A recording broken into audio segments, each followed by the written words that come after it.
Good afternoon. It is watercoloring day, and I've been playing around with a few different color compositions for this. So this is the third installment in this illustration, and we're getting onto the painting of it now.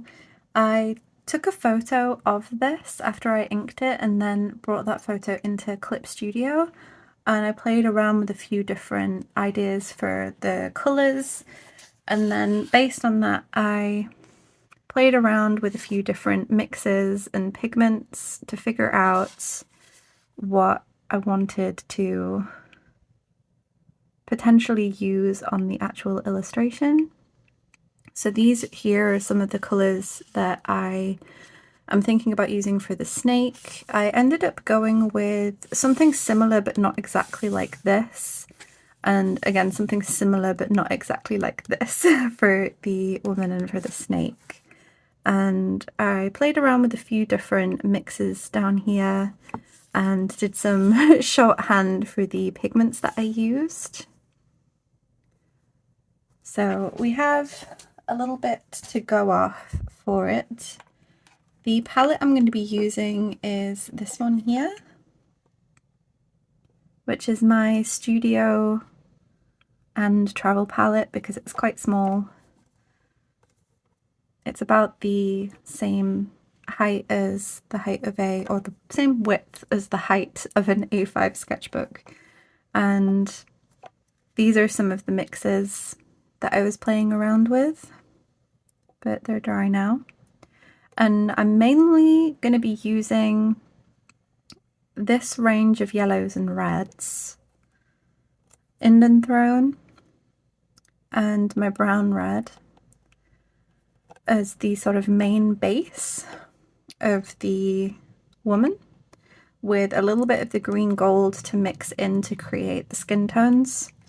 And then for the snake, I'm going to be using green gold, cerulean blue chromium, and phthalo green blue shade, and then sort of twist and turn that a little bit towards blue, towards green, and slightly towards yellow. And I'm going to be using these two, I think, for the eyes. So I'm not actually probably going to be using this, which is Nickel Azo Yellow in this illustration, which is new for me because I tend to use Nickel Azo Yellow as my main yellow on all of my palettes. So it's going to be interesting to not actually use it this time. Maybe, we'll see, because I do still need to mix up some gold tones for her jewelry and also for this bit of her dress as well.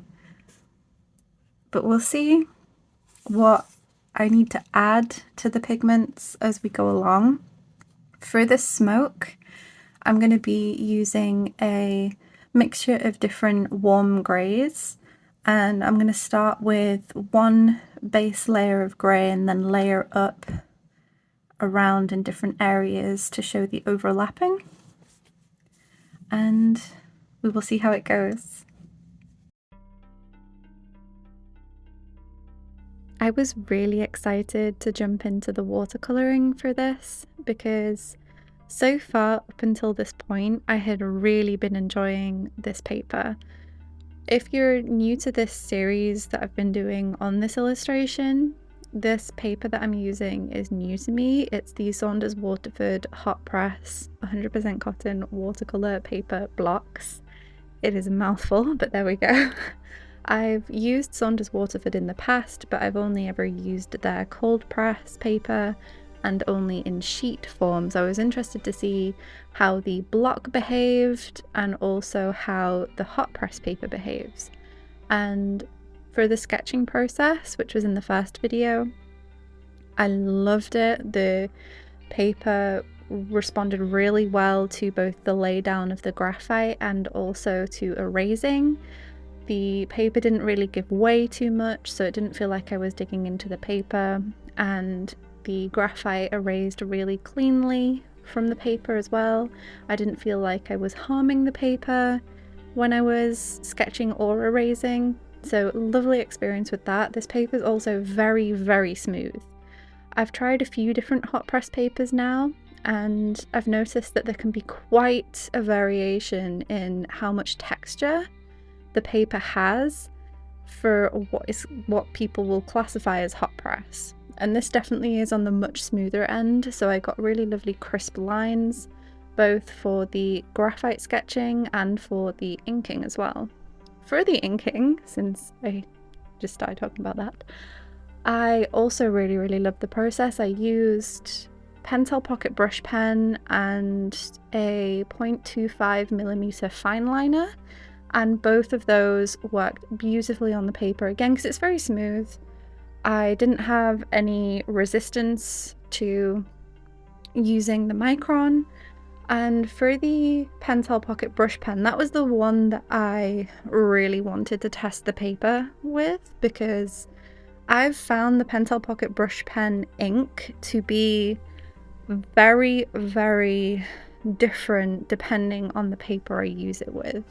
Some papers it just absorbs right in and it grays out a lot and it doesn't look dark at all, and it can feather and bleed horrendously on some papers, but then on other papers it looks luscious and dark and you get super crisp lines. So I wanted to see how this paper would react to the Pentel Pocket brush pen ink, and hoped of course that it wasn't gonna feather or anything. I had a pretty good idea that it wouldn't, because for the most part most cotton papers that I've used the Pentel Pocket brush pen on have been fine. Most of them, not necessarily all of them, but most of them have been fine. So I had a pretty good idea that it was going to work well, but it exceeded my expectations. It was absolutely lovely to ink on. So going into the watercoloring, I was very excited, and I felt like this paper stayed wet for the amount of time I needed it to stay wet, and it dried pretty fast as well. So it was like a nice Goldilocks zone for me and how I like to paint. I didn't feel like I was sitting there forever waiting for it to dry, but I also felt like I wasn't rushing to get all of the blends that I wanted or to move the pigment around the paper. It was a nice little mix between the two. This is where I'm at with the initial washes so far. I'm really happy with how they're coming out, and the paper is acting really well for the way that I like to paint. I still need to do her skin tones and hair for the initial washes, and then I can start building the layers, deepening up colours. So for the golden areas here, I just used pure Azo Orange. We have a lot of rain at the moment, so I apologise if you can hear rain while I'm talking, but I used pure Azo Orange for the golden areas, and I'm going to build those up darker. The inside of the diamonds are going to be a lighter gold, and then the outside are going to be a darker gold. But for now I'm just sort of getting the general colours down as the initial washes, also adding in some colour variation along the way as well that can play underneath the next few layers. And I did start layering the smoke a little bit, but I'm going to finish up her skin and her hair, and then I can get started on the layering. I'm probably going to work on the scales, I think, first, then work on her. Or I might switch back and forth between them if I feel like I need to let one area dry. I might switch to the other. But so far I'm really enjoying this paper. For the washes that I've been doing now, I made up a bunch of different mixes here that contain brown red, which is PBR25, quinacridone rose, transparent pyrrole orange, the old version, and a little bit of indanthrone blue.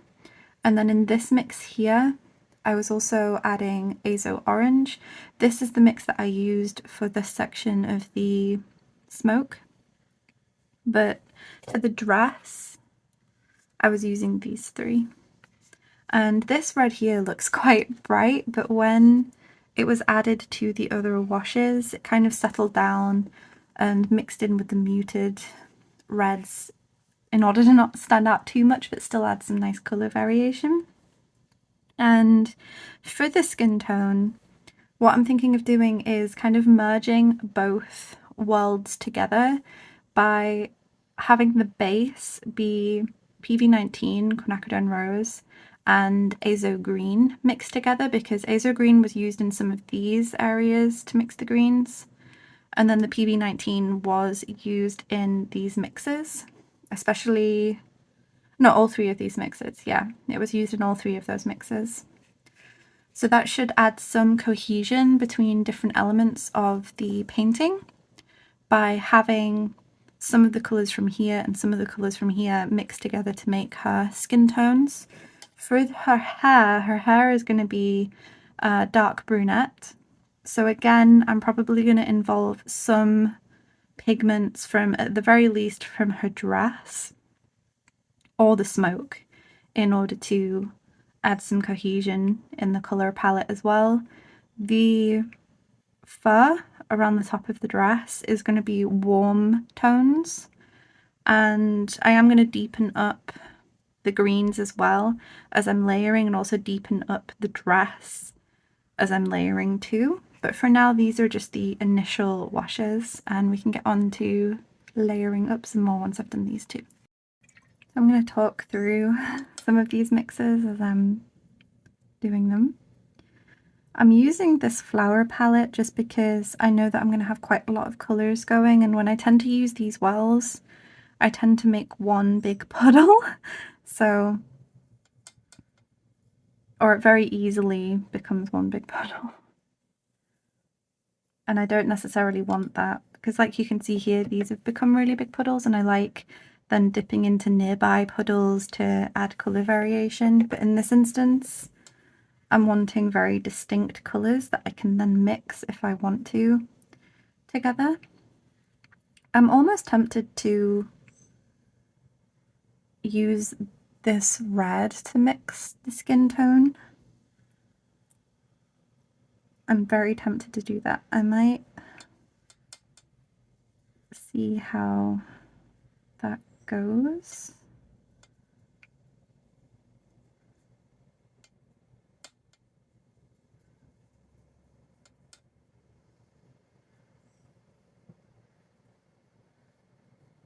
Okay.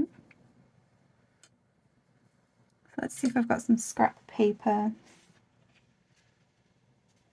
This will do. It's got a little bit of scrap paper here. That's a little bit yellowy. So what I might do is knock that back, not with this, but with just some PV19.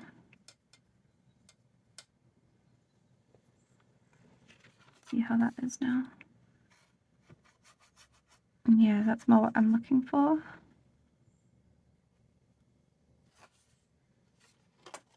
And then I'm going to mix up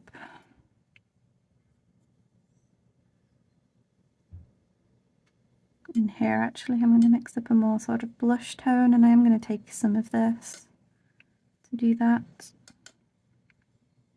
And I don't want these to be too strong yet, because these are only the initial layers.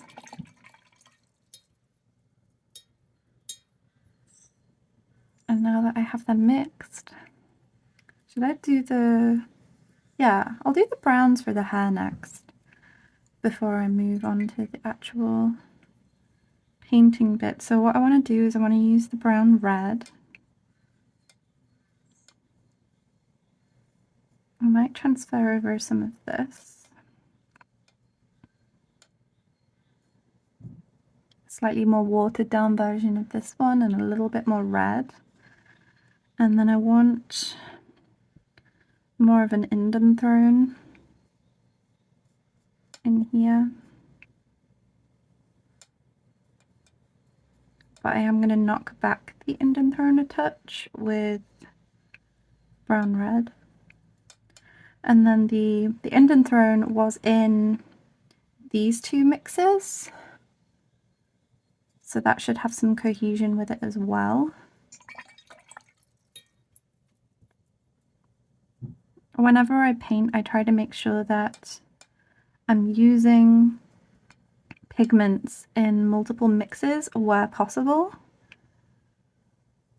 because I find that that tends to make paintings look slightly less disjointed.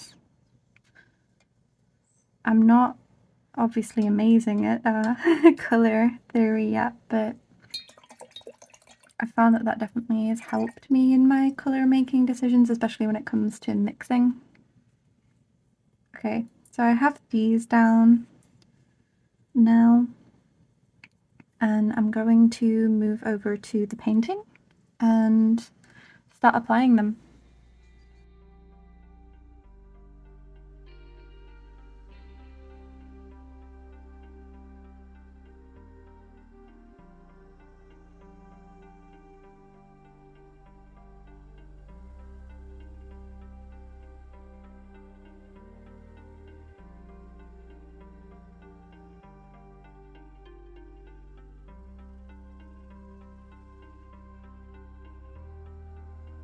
Out of all of the different elements of this illustration, the scales were definitely my favourite to both paint and to ink.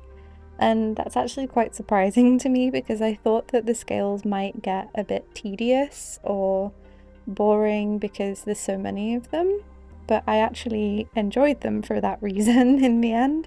And it was really fun overlapping them and having all of the different colour blends on each scale. It was really, really fun, and it's making me look forward to designing the full dragon when I do. I've already got some ideas for directions I want to go with the full body of the dragon. I have pulled together a bunch of different inspirations, because currently I'm in the research phase before I sketch up a bunch of different iterations. And I've pulled up a bunch of different animals that I want to potentially pull from, and I've also pulled up some different inspirations in terms of dragon designs, monster designs, and things like that from Lord of the Rings, from Monster Hunter, and some other video games as well. And I am going to end up getting to sketching for all of that at some point, and I might end up designing a few different dragons. I have a feeling that I'm going to end up coming up with a few that I end up really liking. And if I come up with more than one that I end up liking, it's not that bad. More dragons, more scales to draw and paint. And apparently I love drawing scales, so today I learned, or at least in the process of this illustration I learned. And yeah, I'm excited to potentially work on some other dragon projects in the future based on this.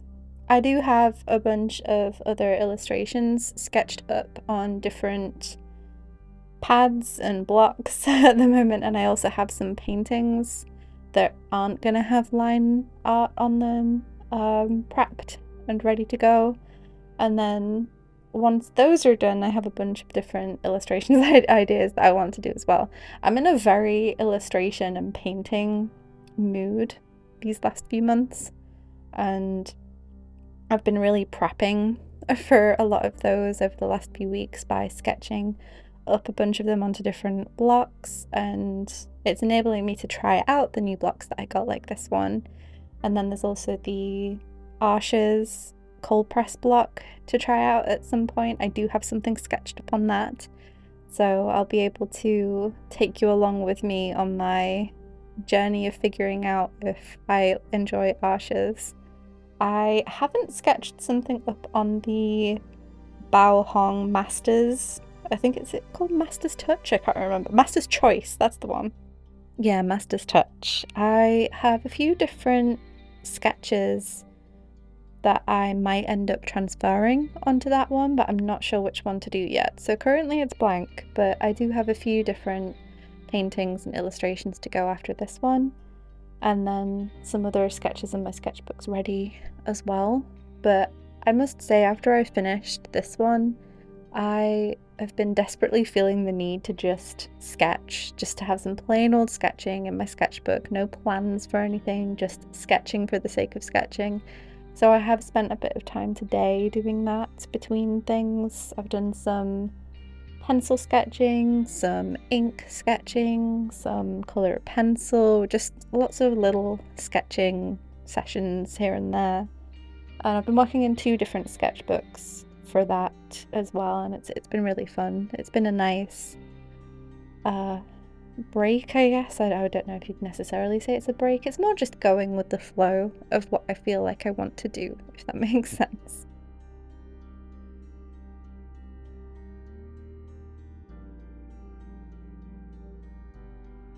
To go back to this illustration though, at the moment you can see me using the colour pencils, and I mainly use them on the warmer green of the scales and then transitioning into the teals and the cooler greens. I didn't use them that much on the cooler greens or on the underside of the chin of the dragon. I loved the granulation that I got on those scales towards the underside, which was primarily mixes of cerulean blue chromium and the azo green, and I was trying to remember what what color I used then, the azo green, and those two together were just beautiful for those light teal scales that you can see on the mouth area. And I might explore that mix in some sketchbooking time at some point, because I really love the granulation I got from those two.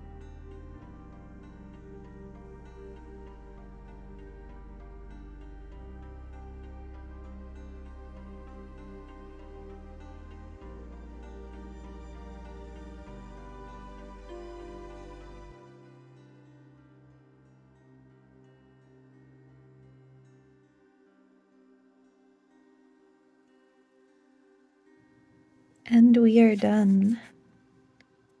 As you can see in the end, I left the scales behind the cloud with just the pencil lines, and then I decided to add some color pencil lines to the smoke cloud itself, and I'm really happy with the effect that I got by doing that. And it's something that I'm interested in exploring with other illustrations in the future, is combining areas with ink lines and then areas with color pencil lines. So that's something that I am taking away from doing this illustration to potentially explore further in future things. But this is the full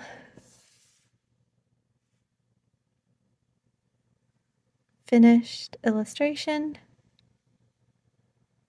One thing that I explored doing a little bit in here as well, if you can see, is adding some hatching marks to areas of the dress. And on the dragon itself, a lot of this area here is just the watercolor. So I tied in the transition to the more warm greens to the cool greens and teals with a little bit of color pencil, but some of the areas I just left with the granulation from the paint itself. And overall, for the watercolors, one thing that I tried to do that I didn't really talk about, I might talk about it in the voiceover, but I only used azo orange for the yellow in the watercolors, and I used that for, as you can see here, for the golden colors and also to start off this eye.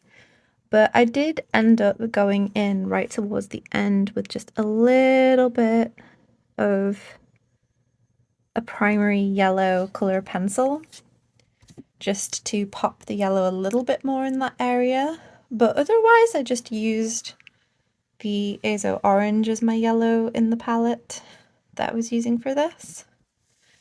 And I tried to mix the pigments I was using based on other areas of the sketch, of the illustration.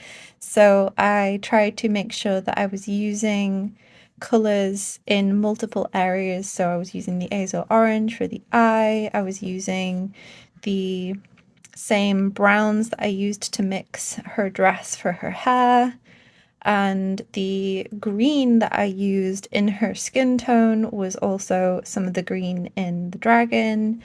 Some of the browns in the smoke were browns from the dress. So I tried to constantly overlap where pigments were going. And this is the result. So this was really, really fun to do. This was the first time I've been using this paper, which is the Saunders Waterford Hot Press. And I must say, I love it. After doing this illustration, I loved it for every single stage of doing this. The sketching was amazing. To sketch in pencil on this, it erased beautifully when I needed to erase it. I loved painting on this. I loved inking on this. It handled brush pen beautifully, and it also handled the micron pen beautifully.